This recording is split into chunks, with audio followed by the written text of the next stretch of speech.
Assalamualaikum. Kita bersiaran lagi hari ni, santai-santai, cari modal nak makan nasi kerabu.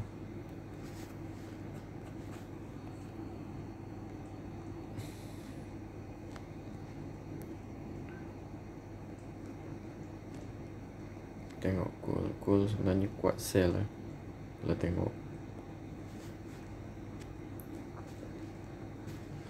BTC semalam, kalau saya full, ya Allah, rezeki korang tengok pagi ni. Kalau follow video saya semalam, hari ni baru jadi. Ni buka market terjun terus sampai 74.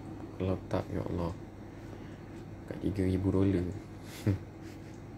Tak ada rezeki. Tak apa, kita buat balik. Tengok hari ni kemana hala tuju dia.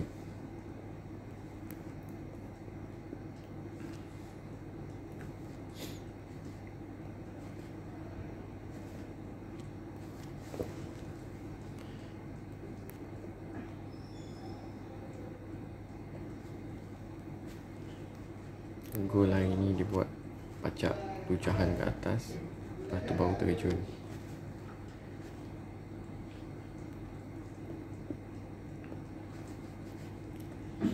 Ni tak payah tamak, kita collect sikit-sikit je.